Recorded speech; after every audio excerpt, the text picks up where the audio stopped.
அனைவருக்கும் நன்றி. கேப்டன் பிரபாகரன் திரைப்படத்தை 35 வருடங்களுக்கு ஏறக்குறைய பிறகு ரீரிலீஸ் செய்வதற்கான இந்த விழாவிற்கு வருகை தந்துள்ள நண்பர்கள் அனைவரையும் வருக வருக வருக என வரவேற்கின்றேன். உண்மையாகவே ஒரு சந்தோஷமான ஒரு பரவசமான நிலை தான் இருக்குது. கேப்டன் பிரபாகரன் படத்தை ரிலீஸ் பண்ணும்போது எங்களுக்கு என்ன ஒரு சந்தோஷம் இருந்ததோ அதே சந்தோஷம், அதே வரவேற்பு உங்கள் எல்லாரையும் பார்க்கும்போது மேடையில் இருக்கிற எல்லாரும் எங்களுடைய நட்புக்கும் விஜயகாந்த் சார் மேலே வச்சுருக்க அன்புக்கும் இந்த நிகழ்ச்சிக்கு வருகை தந்திருக்காங்க. அவர்கள் எல்லாரையும் வருக வருக என வரவேற்கின்றேன்.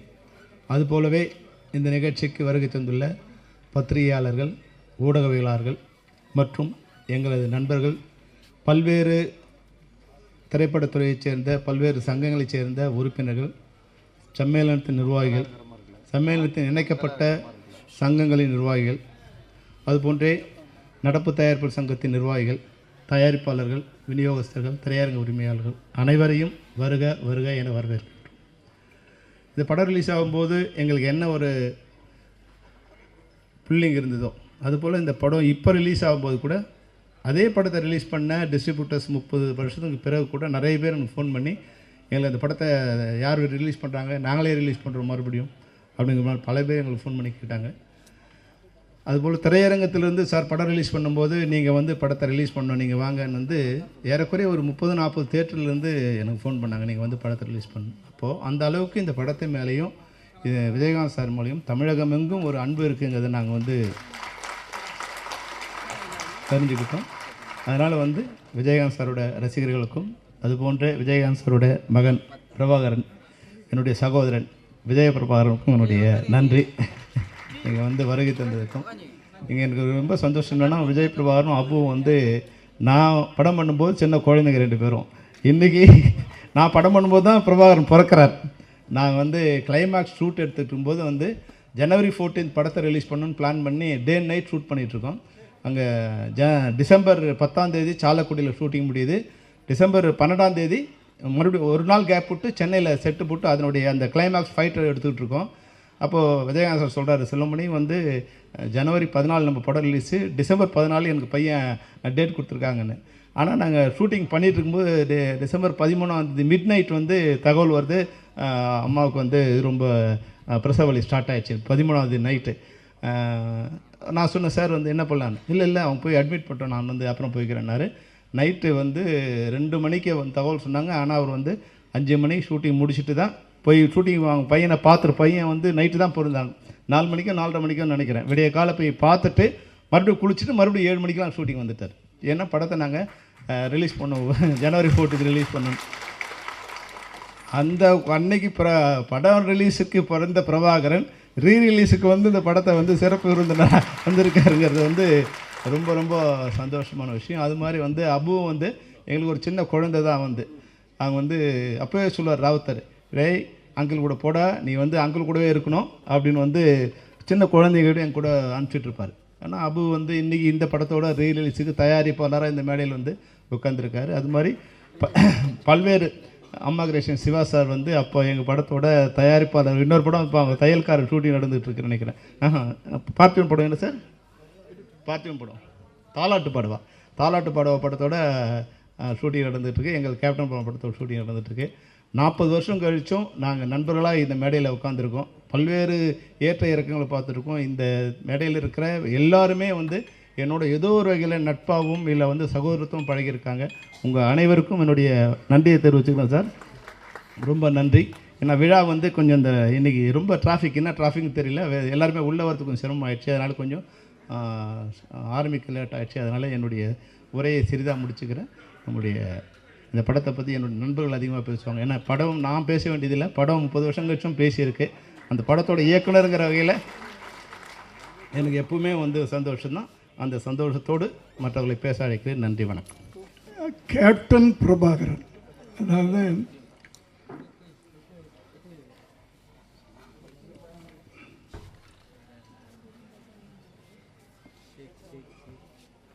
விஜயகாந்த் அவர்களுடைய 100வது படம். பொதுவாக நடிகர்களுக்கு இந்த 100வது படம் வந்து ரொம்ப ரிஸ்காக இருக்கும். சிலருக்கு அமையாது சரியா. ஆனால் விஜயகாந்த் அவர்களுக்கு இது ஒரு மிகப்பெரிய வெற்றி படமாக அமைஞ்சது. அதாவது ஒவ்வொரு நடிகனுக்கும் ஒரு ஆரம்பம், ஒரு படிக்கட்டாக இருக்கும். இந்த படம் வந்து அடுத்த கட்டத்துக்கு அவர் தூக்கிட்டு போகும், இந்த படம் அடுத்த கட்டத்துக்கு தூக்கிட்டு போகும். அப்படி அமைஞ்சது தான். முதல்ல சட்டபுரட்டரை, அப்புறம் சாட்சி அவரை நிலைநிறுத்திச்சு. அதுக்கு பிறகு வந்த இயக்குனர்களில் சில படங்கள் அடுத்த கட்டத்துக்கு அப்படியே தூக்கிட்டு போச்சு. இந்த படத்தில் தான் கேப்டன் அப்படின்னு இன்னைக்கு வரைக்கும் அவர் பேரே மாறி போச்சு. அது இந்த படத்து மூலமாக தான். ஜென்ரலாக நான் வந்து விஜயகாந்த் நடித்து மற்றவங்க டைரக்ட் பண்ணுற படத்தை நான் ஒரு முறை தான் பார்ப்பேன் நான். ஆனால் இந்த படத்தை 3 தடவை பார்த்துருக்கேன்.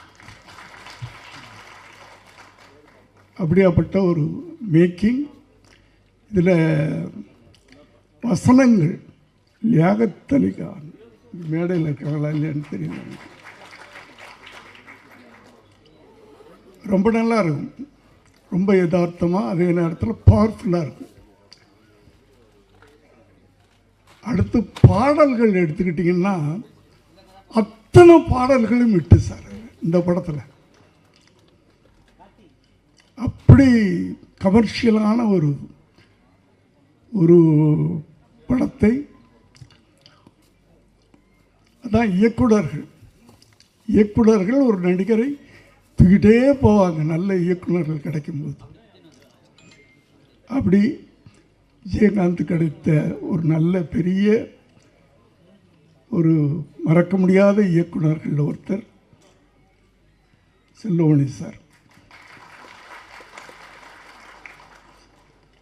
அந்த 87 அந்த 90 இந்த ஒரு 3-4 வருஷங்கள் ஒரு தமிழ் சினிமாவில் ஒரு ட்ரெண்டு. டிஎஃப்டி டைரக்டர்ஸ்லாம் உள்ளே வந்தாங்க, பயங்கரமான சக்ஸஸ்லாம் கொடுத்தாங்க. ஆனால் என்னென்னா தயாரிப்பாளர்கள்லாம் பயந்துட்டாங்க அவங்க வைக்கிற செலவுகளை எல்லாம் பார்த்துட்டு. ஆனால் டிஎஃப்டி படிச்சுட்டு தயாரிப்பாளருக்கு ஒரு நல்ல லாபத்தை கொடுத்த இயக்குனர் அப்படின்னு நம்ம சொல்லணும்னா, ஏன்னா மற்றவங்களாம் இட்டு கொடுத்தாங்க, நான் இல்லைன்னு சொல்ல. ஆனால் ப்ரொடியூசருங்கெல்லாம் எப்படி அப்படின்றது ஒரு கேள்விக்குறியாக இருந்துச்சு. அப்போது இந்த டிஎஃப்டி டைரக்டர் மேலேயே ஒரு பயம் வர ஆரம்பிச்சிருச்சு ப்ரொடியூசர்ஸ்க்கெலாம். அந்த காலகட்டத்தில் 2 இயக்குனர்களும் எனக்கு தெரிஞ்சு, உதயகுமார் சார் அவரும் டிஎஃப்டி ஸ்டூடெண்ட். ஆனால் ஒரு நாளில் இத்தனை நாளில் நான் படம் எடுத்துருவேன், என்னுடைய ப்ரொடியூசர் லாபம் சம்பாதிக்கணும் அப்படின்னு. அதே நேரத்தில் பிரம்மாண்டம், அந்த பிரம்மாண்டத்தை விட மாட்டாங்க டிஎஃப்டி ஸ்டூடெண்ட்ஸ். அடுத்தது செல்வமணி சார், அவருடைய அத்தனை படங்களும் அந்த காலகட்டத்தில் அத்தனை படங்களும் தயாரிப்பாளர்களுக்கு லாபத்தை கொடுத்த படம். அப்படியாப்பட்ட ஒரு நல்ல படம் திரும்ப ரிலீஸ் ஆகுது. நிச்சயமாக இது முதல்ல நான் எப்படி ஓடிச்சோ அதே மாதிரி திரும்ப ஓடுன்னு எனக்கு நம்பிக்கை இருக்கிறது. கேப்டன் மற்றும் செல்வமணி சார் அவர்களின் ரசிகர்களுக்கும் மேடையில் அமர்ந்திருக்கும் விஜய் பிரபாகரன் அவர்களுக்கும், செல்வமணி சார் அவர்களுக்கும், மன்சூர் சார் அவர்களுக்கும் மற்றும் நமது நண்பர்கள் அத்தனை பேருக்கும் வருக என்று வரவேற்கிறேன்.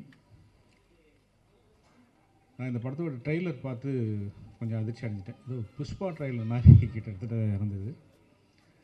ஒரு என்ன ஒரு 35 வருடங்களுக்கு அப்புறம் வந்து ஒரு ட்ரெய்லர் வந்து எவ்வளோ ஒரு பர்ஃபெக்டாக வந்து இருக்குது அப்படிங்கிறதுக்கு வந்து இந்த படம் ஒரு காரணம். நம்ம நிறைய படம் பண்ணலாம், வெற்றி அடையலாம். பட் காலம் கடந்து அந்த படம் வந்து நம்மளுடைய வந்து நிற்கணும். 35 இயர்ஸ் கழித்து இந்த படம் ரிலீஸ் ஆகுதுன்னா அதுக்கு ஒரு மிகப்பெரிய எதிர்பார்ப்பு இருக்குது. இந்த எதிர்பார்ப்பு தான் அந்த படத்தோட வெற்றி. செல்வமணி சார் வந்து நிறைய படங்கள் பண்ணியிருந்தாலும் கூட இந்த படம் வந்து அவருடைய கேரியரில் பெஸ்ட் மூவியாக இருக்குது. ஸோ கேப்டனுக்கும் அதுதான். கேப்டனும் வந்து நிறைய படங்கள் பண்ணியிருந்தால் கூட இது ஒரு காலம் கடந்து நிற்கக்கூடிய படங்களில் நிறைய படம் இருந்தாலும் வந்து இந்த படமும் வந்து ஒரு முதன்மையான படமாக இருக்கும். ஸோ அப்படி தான் ஒரு படம் அப்படிங்கிறது வந்து காலம் கடந்து ஒரு 30 வருஷம் 35 வருஷம் கழிச்சும் பார்க்கும்போது அது புது படமாக இருக்கணும் அப்படிங்கிற மாதிரி ஒரு படைப்பை கொடுத்தோம்னா அதுதான் ஒரு படைப்பாளியோட மிக முக்கியமான ஒரு விஷயமா இருக்கும் நான் நினைக்கிறேன். கேப்டனை வச்சு நான் படம் பண்ணலைன்னா கூட கேப்டனோட படங்களில் வந்து நான் உதவி இயக்குனராக நான் ஒர்க் பண்ணியிருக்கேன். எல்லோரும் சொன்ன மாதிரியே வந்து அந்த உதவி இயக்குனர் இருக்கும்போது காலையில் கிளம்பி போகலாம், நேராக போய் ராவுத்தர் ஃபிலிம்ஸில் சாப்பிட்டுட்டு வந்துடலாம். அது யார் படம் முடிஞ்சு 2 வருஷம் போயிட்டே இருப்போம், யாரும் அதை பற்றி கேட்க மாட்டாங்க. யாரா நீ அப்படிம்பாங்க. பார்த்தோன்னே ஓ ஓகே அதுக்கப்புறம் 2வது படம் 3வது படம் நடந்துகிட்டு இருக்கும். பட் அவங்க கேட்க மாட்டாங்க, இந்த பையனை தெரிஞ்சிருக்கும் நம்ம அவங்க அப்படின்னு சொல்லிட்டு விட்டுருவாங்க. அந்த மாதிரி வரவங்க போகிறவங்க அத்தனை பேருக்குமே ஒரு சாப்பாடு போட்ட ஒரு கம்பெனி அப்படின்னா வந்து ராவுத்தர் ஃபிலிம்ஸ் தான். ஸோ அந்த கேப்டனை வச்சு அந்த படத்தில் நான் வந்து அசிஸ்டன்ட் டைரக்டராக ஒர்க் பண்ணும்போது நடந்த விஷயங்கள் இங்கே நிறைய பேர் சொல்லுவாங்க. சினிமாவில் ஹீரோவாக இருக்கிறது பெரிய விஷயம் கிடையாது, ரியல் லைஃப்லேயும் ஹீரோவாக இருக்கிறது தான் பெரிய விஷயம் அப்படிங்கிறது. ஸோ அது கேப்டன்கிட்ட நிறைய வந்து அந்த படங்களை நான் கண்கூட பார்த்துருக்கேன். அவர் இல்லை என்றாலும் கூட அவருடைய நினைவு நம்மக்கிட்ட அப்படியே வாழ்ந்துக்கிட்டு தான் இருக்கும். செல்வமணி சார் வந்து நான் பல தடவை சொல்லியிருக்கேன் செல்வமணி சார்கிட்ட, சார் நீங்கள் வந்து இருக்க வேண்டிய இடம் வந்து இது இல்லை, இதை விட வந்து உயர்வாக நீங்கள் போகணும். ஏன்னா வந்து அவர்கிட்ட இன்றைக்கும் வந்து உட்கார்ந்தா என்னோடய படத்தை பார்த்துட்டு என்ன குறைநிலைகள் அப்படிங்கிறத வந்து ரொம்ப தெளிவாக பர்ஃபெக்டாக அது வந்து மனசில் ஒன்று வச்சுட்டு படம் ஹிட் ஆனாலும் பர்ஃபெக்டாக சொல்லுவார். படம் தோற்று போச்சா, இது உன் படத்தில் தப்புடா, இதெல்லாம் கரெக்டாக பண்ணியிருந்தீங்கன்னா இந்த படம் உனக்கு வந்து இன்னும் நல்லா வந்திருக்குண்டா அப்படிங்கிறது சொல்கிறதில்ல. ஒரு சகோதரனை போல் மிக அன்பாக ரொம்ப அழகாக அந்த ஜட்ஜ்மெண்ட்டுங்கிறது வந்து அவருக்கு இன்னமும் வந்து சிறப்பாக இருக்கும். நான் திரும்பவும் சொல்லிகிட்டே இருப்பேன் செல்வமணி சார்கிட்ட, செல்வமணி சார் வாங்க ஒரு நல்ல படம் பண்ணுங்க அப்படின்னு சொல்லிட்டு தான் இருக்கிறேன். இன்றைக்கும் வந்து தானு சார் அன்றைக்கி ஒரு ஸ்டேஜில் கூட சொன்னாங்க, எப்போ ஒரு செல்வமணின்னு சொல்லி கேட்டாங்க. ஸோ முதல்ல நான் சொல்கிறேன், நான் இப்போ டேரக்டர்ஸ் யூனியன் தலைவர் கூட சொன்னார் இன்றைக்கி, நீ முதல்ல போங்க அப்படின்னு சொல்லிட்டு. அந்த மாதிரி செல்வமணி சாரோட அடுத்த படைப்பை பார்க்கறதுக்கு நாங்கள் எல்லாருமே ரொம்ப ஆர்வமாக இருக்கோம். கூடிய சீக்கிரம் செல்வமணி சார் வந்து இயக்குனராக திரும்பவும் அவதாரம் எடுக்கணும்னு வேண்டிக்கிறேன். நன்றி, வணக்கம். அனைவருக்கும் வணக்கம். கேப்டன் பிரபாகர் இந்த படம் பார்த்தீங்கன்னா உண்மையிலேயே ஒரு தமிழ் சினிமாவில் ஒரு எவர்கிரீன் படம். இன்றைக்கும் ஒரு அசைக்க முடியாத ஒரு டைட்டில். இந்த க்ரூ இருக்காங்கன்னா அது மிகையாகாது. அன்றைக்கி கேப்டனும் சரி பப்பானா லைக் ராவுத்தர் சாரை வந்து நான் சின்ன வயசுலேருந்து பப்பா அப்படின்னு கூப்பிடுவேன். அது ஏன்னு எனக்கும் தெரியாது, அது பப்பான்னு தான் அவரை நான் கூப்பிடுவேன். அது பாப்பான்றது வந்து சின்ன வயசில் பப்பாவாக மாறிடுச்சு எனக்கு தெரியல, அதனால் அதை அப்பான்னு தான் அவரை நான் கூப்பிடுவேன். ஸோ கேப்டனும் ராவுத்தர் வாப்பாவும் 2 பேரும் ஒரு மிகப்பெரிய ஒரு படத்தை உருவாக்குறதுக்கு முக்கியமான காரணமாக இருந்த செல்வமணி சாரும் இந்த நேரத்தில் நான் சொல்லிக்கிறேன். இந்த கேப்டன் பிரபாகரன் நீங்கள் பார்த்தீங்கன்னா இது கேப்டனோட 100வது படம். ஆனால் கேப்டன் மறைந்து ரீரிலீஸ் ஆகி இது கேப்டனோட முதல் படமாக நம்ம எல்லாருமே அதை கொண்டாடணும். கேப்டன் நடித்தது 156 படம், அதில் 100வது படம் கேப்டன் பிரபாகரன் தான் இது முதல் படம். இதே மாதிரி இன்னும் அவர் நடித்த 150 படத்துக்கு மேலேயும் இனி ஒரு வருஷம் அதை ரீரிலீஸ் பண்ணி இப்போ இருக்க யங்ஸ்டர்ஸ்க்கும் இப்போ இருக்க ஜென்ரேஷன் இந்த மாதிரி ஜென்சி கிட்ஸ் அப்படின்னு சொல்கிற மாதிரி இப்போ இருக்க ஜென்ரேஷன்ஸ்க்கு அன்றைக்கி கோல்டன் பீரியடில் சினிமா இன்றைக்கி வந்து டிஜிட்டலாக இருக்குது. அன்றைக்கி ரீல் காலத்தில் ரீல்ஸ் செல்வமணி சார் சொன்ன மாதிரி அன்றைக்கி எப்படிலாம் கஷ்டப்பட்டு இந்த மாதிரி ஒரு படைப்பை உருவாக்குனாங்களோ இன்னி இருக்க ஜென்ரேஷன்ஸ்க்கும் ஃபிலிம் இன்ஸ்டியூட் ஸ்டூடெண்ட்ஸ்க்கும் இது ஒரு கேஸ் ஸ்டடி மாதிரி இந்த படங்கள் ரீரிலீஸ் பண்ணும்போது தான் அப்பற்பட்ட 80s 90s அந்த இருக்க டைரக்டர்ஸ் ப்ரொடியூசர்ஸில் எப்படிலாம் கஷ்டப்பட்டு ஒரு படத்தை எடுத்தாங்களோ இப்போ இருக்க யங்ஸ்டர்ஸ்க்கு அது நிச்சயமாக அது புரியும். இன்றைக்கி இந்த கமலா சினிமாவிலேருந்து நம்ம பேசிகிட்டு இருக்கோம். வரும்போது முதல்ல அந்த கமலா தேட்டர் ஓனர் வந்து நீங்கள் வெல்கம் டு கமலா அப்படின்னு சொன்னார். சின்ன வயசுலேருந்து கேப்டன் படங்கள் எத்தனையோ படங்கள் கமலா தேட்டரில் விசில் அடித்து நான் பார்த்துருக்க ஞாபகம் இந்த தேட்டர் எனக்கு கொடுக்குது. பிறகு ராவுத்தர் பப்பாவும் கேப்டனும் எப்படிலாம் ஒரு ஃப்ரெண்ட்ஷிப்பாக இருந்து பல படங்கள் அவங்க தயாரித்தாங்க. அது அதில் 60-70% எல்லாமே மிகப்பெரிய ஒரு ஹிட் அந்த படங்கள் எல்லாமே. அதே மாதிரி பார்த்தீங்கன்னா கேப்டன் பிரபாகர் டெக்னீஷியன்ஸ் அப்படின்னு பார்த்தீங்கன்னா இன்றைக்கி இவங்க எல்லாருமே சினிமாவின் ஜாம்பவான்களாக இருக்காங்க. நம்ம எல்லாருமே ஒரு டைம் ட்ராவல் பண்ணி ஒரு 34 இயர்ஸ் முன்னாடி போவோம்.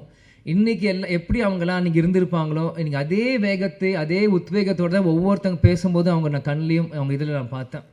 இன்றைக்கி ஏன்னா இந்த படத்தோட ஃபைட் மாஸ்டர் சுப்ரசூரியன் சாராக இருக்கட்டும், கேமராமேன் ராஜராஜன் சாராக இருக்கட்டும், ஏன்னா எல்லாருமே எனக்கு சின்ன வயசுலேருந்து எனக்கு பரிச்சயம். எனக்கு எல்லாருமே தெரியும். கேப்டன் இங்கே இருக்க ஒவ்வொருத்தரும் மேடையில் இருக்காங்க. இந்த படத்துக்காக உழைச்ச ஒவ்வொருத்தையும் கேப்டன் எப்படியெல்லாம் அவங்கள வந்து இன்றைக்கி இவங்க எல்லாருமே கேப்டனை பற்றி புகழ்ந்து பேசுகிறாங்க. ஆனால் கேப்டன் ஒவ்வொரு நாள் ஷூட்டிங் முடித்து ஒவ்வொரு ஷார்ட்ல இருந்தும் இன்றைக்கி எப்படி ஃபைட் நடந்து எங்களை எல்லாருமே கூப்பிட்டு எங்களுக்கு சொல்லுவார், அப்பா எப்படிலாம் இந்த படத்தை நாங்கள் பண்ணியிருக்கோம். ஏன்னா இன்றைக்கி மன்சூர் அலி சார் அண்ணன் சாராக இருக்கட்டும், இன்றைக்கி செல்வமணி சாராக இருக்கட்டும், லைக்கத் அலி அண்ணன் சாராக இருக்கட்டும், எல்லாருமே இன்றைக்கி என்னென்ன பேசுகிறாங்களோ இது எல்லாமே எனக்கு தெரியும். ஏன் இதை நான் சொல்கிறேன்னா அப்பா வந்து இது ஒன்றுமே எங்கள்கிட்ட வந்து சின்ன வயசில் எங்களை வந்து ஷேர் பண்ணுவார். எல்லாமே இன்றைக்கி ஷூட்டிங்கில் என்ன நடக்குது, இன்றைக்கி எப்படி அந்த ஷார்ட் இன்றைக்கி எப்படி நடந்தது அப்படின்ட்டு. ஸோ இது எனக்கு வந்து ஒரு டைம் ட்ராவல் ஆன மாதிரி தான் எனக்கு இருக்குது.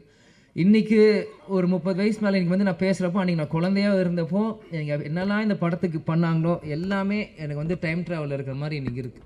அன்றைக்கி இருந்த இளைஞர்கள் இன்றைக்கி ஜாம்பவான்களாக இருக்காங்க. இந்த பொறுப்பு இன்றைக்கி இருக்க இளைஞர்களுக்கு நம்ம வந்து இந்த படத்தை நம்ம தூக்கி கொண்டாடணும். இது நம்மளோட பொறுப்பு.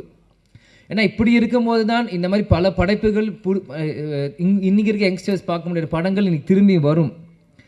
இன்றைக்கி பார்த்தீங்கன்னா ஏன் இதை சொல்கிறேன்னா நம்ம டெக்னீஷியன்ஸ் நம்ம மேக்கப் மேன் ராஜாவனாக இருக்கட்டும், இன்றைக்கி நம்மளோட இல்லை நம்மளோட ராஜேந்திரன் காஸ்டியூமர் அவராக இருக்கட்டும், எல்லாருமே கேப்டனை ஒவ்வொரு விதமாக ரசித்து தான் இன்றைக்கி கேப்டனாக இன்றைக்கி ஒரு 150 படம் பண்ணியிருக்காங்கன்னா இங்கே இருக்க ஒவ்வொருத்துக்குமான ஒரு எல்லாரும் கடமையிலும் பொறுப்பும் இருக்குது.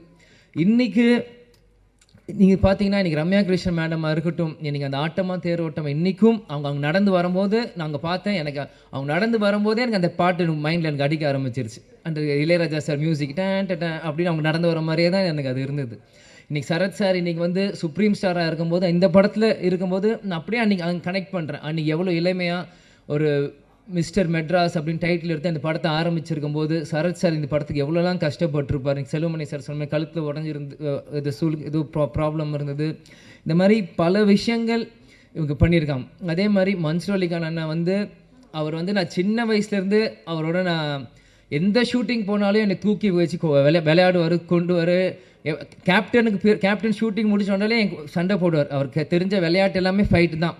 அதுக்கு பிறகு ஒரு சண்டை அப்படின்னா ஒரு மன்சூர் அலிகான் அவரோட தான். ஏன் இதை நான் சொல்கிறேன்னா ஷூட்டிங் தாயகம் அப்படின்னு ஒரு படத்தில் போகிறப்போ இவ்வளோ பெரிய மூக்கு இப்படி வச்சுட்டு குன்னு மணாலியில் பின்னாடி வந்து பயமுறுத்துறது, எங்களை தூக்கிட்டு போகிறது, அவங்களோட டாட்டர்ஸ் ரூபியாக இருக்கட்டும், இந்த மாதிரி எத்தனையோ பேர் அவங்களோட சின்ன வயசில் நாங்கள் பழகியிருக்கோம். அவன் கேப்டன் பிரபாகர் அப்படின்னு பண்ணும்போது என்றைக்கு கேப்டன் அவரை உருவாக்குனாரோ, கேப்டன் மறைந்த அந்த டிசம்பர் 28 கேப்டன் காலடியிலே கடைசி வரைக்கும் இருந்து கேப்டன் இருந்து சேர்ந்த ஒரு நல்ல உள்ளம்தான் மன்சூர் அலிகான் அவர்கள். இந்த மாதிரி இது வந்து எனக்கு வந்து இது வந்து ஒரு படத்துக்காக நான் வந்து பேசுகிறனோ இல்லை இவங்க டெக்னீஷியன்ஸ் அவங்களுக்கு முன்னாடி பேசுகிறோம் எனக்கு இல்லை. இவங்க எல்லாருமே எனக்கு ஒரு ஃபேமிலி மாதிரி தான் எனக்கு தெரியுறாங்க. ஏன்னா செல்வமணி சார் அவர் சொன்ன மாதிரி அவர் எப்பயுமே அவர் காரில் வருவார், அவர் வீட்டுக்கு போவார், ஹாய் சொல்லுவார், ஹலோ அங்கிள் நாங்கள் சொல்லுவோம், நாங்கள் விளையாடிட்டு இருப்போம். சிவா சாராக இருக்கட்டும், இன்னைக்கு யாராக இருக்கட்டும், நாங்கள் சின்ன வயசுலேருந்து அவங்கள சுற்றி தான் நாங்கள் வளர்ந்துருக்கோம். இன்றைக்கி ஒரு அடுத்த ஒரு தலைமுறை வரும்போது என்னை முன்னிலைப்படுத்தி என்னை கொண்டு வரும்போது உண்மையிலே எனக்கு ரொம்ப ஒரு கௌரவமான ஒரு பெருமையான விஷயமாக இதை நான் பார்க்குறேன். நிச்சயமாக ஏன்னா நான் எப்பயுமே அப்பா கிட்ட கேட்பேன், எனக்கு எதுக்கு விஜய் பிரபாகரன் பேர் வச்சிங்க, அவனுக்கு சண்முக பாண்டியன் வச்சு. ஏன்னா ஸ்கூலில் எல்லாருமே கேட்பாங்க. அப்போ இருக்கும்போது ஸ்கூலில் படிக்கும்போது what is your father's surname last நேம்ன்றபோது விஜய் பிரபாகர் அப்படின்னு நான் சொல்லுவேன். விஜயகாந்த் எதுக்கு உங்களுக்கு காந்த்னு வைக்கல பிரபாகர்னு வச்சிங்க அப்படின்னு எல்லாரும் கேட்பாங்க. அப்போ நான் சின்ன பையனும் அப்பாட்ட போய் கேட்டேன், எதுக்குப்பா எனக்கு விஜய் பிரபாகரன் பேர் வச்சிங்க அப்படின்னு சொல்லும்போது, இந்த படத்தோட 100வது படம் எடுக்கிறப்போ நீ பிறந்த பிறகு இலங்கை விடுதலை புலி பிரபாகர் அவர் நினைவாக உனக்கு நான் இந்த பேரை வச்சேன் அப்படின்னு. ஆனால் இந்த பேர் உனக்கு இப்போ வச்சது உனக்கு புரியாது, நான் நாளைக்கு இல்லைனாலும் இந்த பேர் உன்னை பேர் சொல்லி உன்னை உயர்த்தும் அப்படின்னார். எனக்கு சின்ன வயசாக இருக்கும்போது அது எனக்கு பெருசாக எனக்கு புரியல. ஆனால் இன்றைக்கு இந்த படத்துக்கு வந்து இந்த ஆடியோ லான்ச் முன்னாடி உங்கள்கிட்ட பேசும்போது தான் இந்த செகண்ட் தான் எனக்கு 100% அது வந்து நான் உணர்றேன். ஏன்னா இந்த இப்போ இருக்க ப்ரொடியூசர் நம்ம கார்த்திக் டிஸ்ட்ரிபியூட்டர் வந்து போன வாரம் கட்சி ஆஃபீஸில் என்னை வந்து சந்திச்சு இந்த மாதிரி நீங்கள் கண்டிப்பாக இந்த படத்துக்கு நீங்கள் வரணும் ஆடியோ லான்ச்சுன்றப்போ அன்றைக்கி செல்வமணி சாரும் கூப்பிட்ருக்காங்க அப்படின்னு எனக்கு வந்து மறுப்பு சொல்ல முடியல. ஏன்னா என்றைக்குமே நான் நோ சொல்ல மாட்டேன். அன்பால் கூப்பிட்டாங்க எங்கே இருந்தாலும் நான் ஓடி வந்துடுவேன். அன்றைக்கி வந்து கண்டிப்பாக வரணும் அப்படின்னு சொல்லியிருந்தாலும் செல்வமணி சாரே சொல்கிறாரு, படத்தோட டைரக்டர் இவர் சொல்லும் போது நம்ம எப்படி பண்ணுறப்போ, ஆனால் உள்ளம் தேடி இல்லம் நாடி அப்படின்னு சுற்றுப்பயணமும் அன்றைக்கி நம்ம தொடங்க ஆரம்பிச்சிட்டோம். தொடங்குறப்போ எப்படி சொல்கிறேன்னு தெரியல. முந்தா நேற்று பார்சாதிங்க ஃபோன் கண்டிப்பாக வரணும் அப்படின்னு சொல்லிட்டாங்க. சரி வரேன் அப்படின்னு சொல்லிடுங்கன்ற. நேற்று திருப்பத்தூரில் பிரச்சாரம் போயிட்டுருக்கோம், பயங்கர மழை, வண்டி வரவே முடியல. என்ன இருந்தாலும் சரி நாளைக்கு பிரச்சாரம் முடிந்து நைட் 10 மணிக்கு மேலே கிளம்பி காலையில் வந்து சேர்ந்து இன்றைக்கி முன்னாடி வந்து நிற்கிறேன். ஏன்னா இதுதான் கேப்டன் எங்களுக்கு கற்றுக் கொடுத்துருக்கிறார். நீ நம்ம குடும்ப விழாவுக்கு போறியோ இல்லையோன்னு கவலை இல்லை, உன்னை அன்பால் கூப்பிட்டா நம்ம கட்சிக்காரங்களும் சரி சினிமாக்காரங்க யார் கூப்பிட்டா அந்த செகண்ட் போய் நிற்கணும்ன்ட்டு ஒரு வார்த்தை கொடுத்துட்டோன்னா அங்கே போய் நிற்கணும். இதுதான் சொல்லுவார், துளசி கூட வாசம் மாறினாலும் மாறும், ஆனால் தவசி புல்ல வார்த்தை மாறக்கூடாதுன்னா அது இது ஒரு முன்னுதாரணம். இதுக்காக இந்த 35 வருஷத்துக்கு பிறகும் இந்த படம் வந்து இங்கே ரிலீஸ் ஆகுதுன்னா கண்டிப்பாக அப்பா எனக்கு அந்த பேர் வச்சிருக்காரு. இந்த படத்தை கொண்டாட இன்னைக்கு லட்சக்கணக்கான தமிழர்கள் இன்னைக்கு உலகம் முழுவதும் இருக்காங்க. இந்த இடத்தில் நான் இன்னைக்கு கேப்டன் இல்லை, அன்னைக்கு நான் பிறந்தேன், ஆனால் இன்னைக்கு அப்பா நம்ம கூட இல்லை. இருந்தாலும் நம்ம அந்த இடத்துல போய் நிற்கணும், கேப்டனுக்கு பதிலாக நம்ம அங்கே போய் இருக்கணும். இந்த படத்தை கேப்டன் இல்லாட்டியும் எங்கள் அப்பாவை இந்த விஜய் பிரபாகர் நான் கொண்டாடணும் இந்த யூனிட்டோட சேர்ந்து இன்றைக்கி நான் வந்து இருக்கேன்.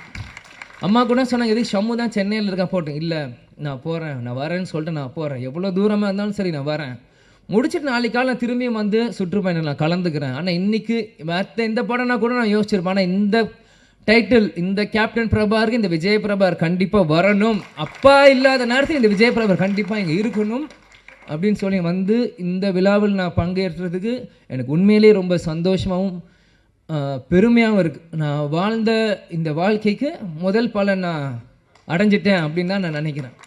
ஏன்னா சின்ன வயசுலேருந்து எல்லாருமே என்னை வந்து பிரபாகரன் பிரபாகரன் பிரபாகரன்ற போது நீ அந்த படத்தப்போ பிறந்த அப்பாங்க இல்லை நான் எமோஷன் ஆகக்கூடாதுன்னு தான் இருக்கேன்.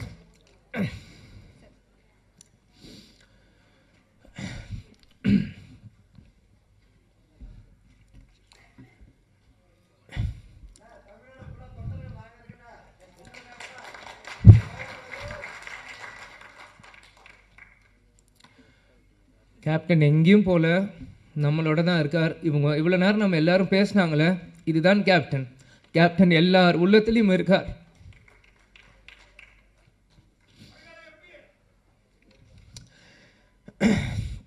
அதெல்லாம் எனக்கு முக்கியம் இல்லை, கடைசி வரைக்கும் நம்ம விஜயகாந்த் பையன்றது எனக்கு தெரியும்.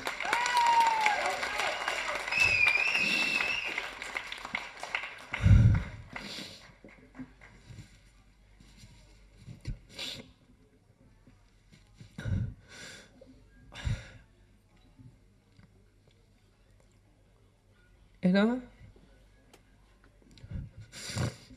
சிங்கம் புலி என்ன சொன்ன மாதிரி தான் தமிழ்நாடு ஒரு நல்ல தலைவரை இழந்தது.